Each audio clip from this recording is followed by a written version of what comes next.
On page 101, there is a question, and here it is. Let's see. It says, an ice skater is executing a figure 8 consisting of 2 equal tangent circular paths. Throughout the first loop, she increases her speed uniformly. I don't know how she would do that, but let's pretend. And during the second loop, she moves at a constant speed. Draw a motion diagram showing her velocity and acceleration vectors at several points along the path of motion. Okay, so here is the first circle. Ooh, that's not bad. A little lumpy right there.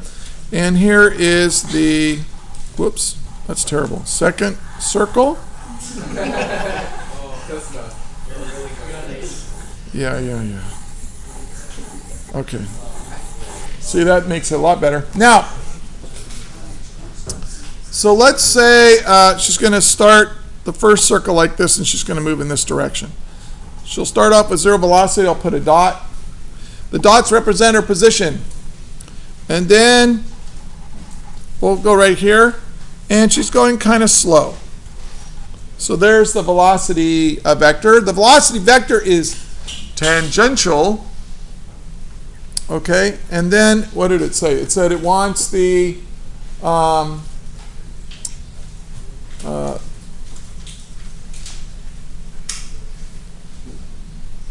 okay, now look, her velocity is kind of slow, so she's not going to have much centripetal acceleration. Here's the center of the circle. She's not going to have much centripetal acceleration, but she is increasing her speed. So look, and I'm going to draw, let me zoom in so you can.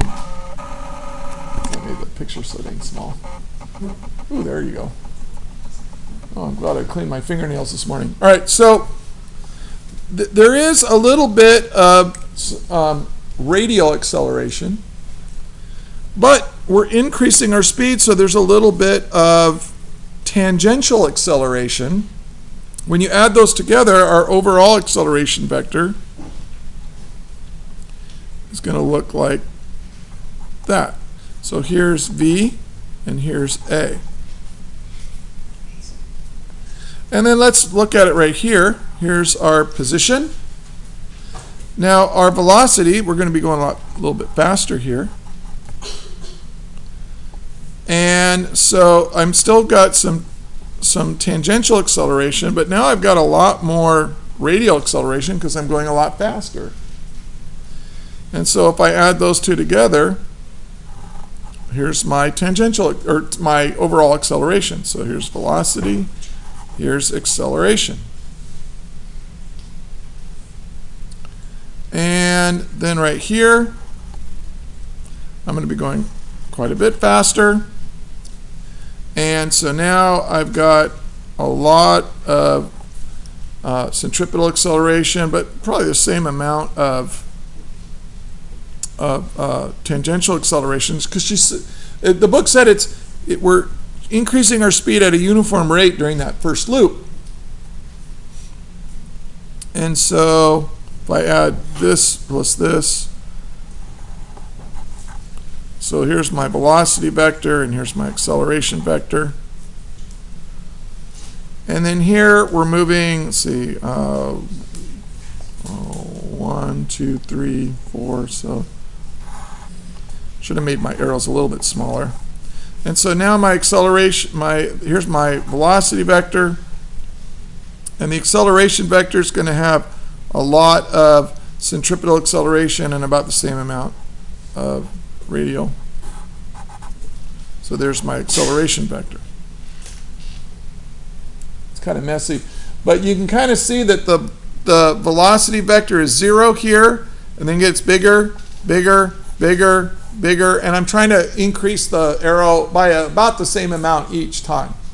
Okay, and each time I show, well, you know, and actually these should be farther apart if I was, so, but you get the idea. Now let's say we're back here again. We come here, and now we're going to move at a constant velocity. So here's my velocity, but I'm moving at a uniform speed now. So this isn't getting any longer or shorter.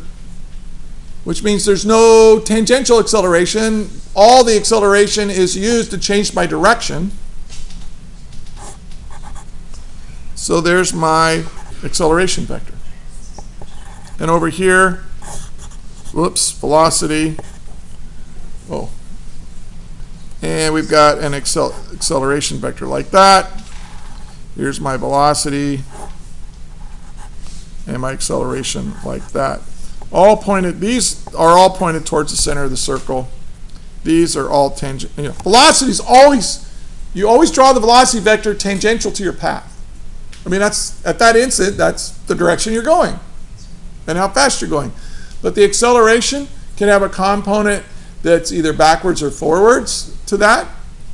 It's either increasing your speed or decreasing your speed. And you can have a centripetal acceleration that's changing your direction. And the change, it's always going to be towards the center that you're circling around. So I would say that one minor little error I made right here, these two, well, I guess this is further. I should have made these further apart and these further apart just so that you see that you're going faster and faster. And then you go around like that. Does that answer the question? Yes? Why do we keep increasing the centripetal acceleration? Well, excellent question. The question was, why are we increasing the centripetal acceleration or the radial component of the acceleration? As we, like here it's small, bigger, bigger, bigger. Can somebody tell me why I should increase the radial acceleration? Yes? Because that's the balance of the vector for velocity. It's what? It's balancing out the increasing velocity. Well, it does have to do with the increasing velocity. What's the magnitude of the radial acceleration? Radial acceleration is equal to, oh, thank you. Let's zoom out. Radial acceleration is v squared over r in the negative r hat direction. That's what we talked about in the video. So what's happening now, is r changing? Is the radius of my turn changing with time? No, r is staying constant. But what is changing? My speed. Since my speed is increasing, like if I make my speed twice as fast, my radial acceleration, or you can think of it as your centripetal acceleration, is quadrupling. It's 4 times as great. So these I probably didn't draw them big enough. These things are getting the component of the acceleration that's pointing towards the center of these circles is growing very, very fast because that tangential acceleration is increasing my speed. Make sense? Now, here's how you know that you're really truly a physics student. When you start driving your car around, or when you just start walking around, and you start seeing arrows of velocity and arrows of centripetal acceleration and tangential acceleration, you'll know that you're beyond professional help. You really are. You really have been infected. Yeah, that is all.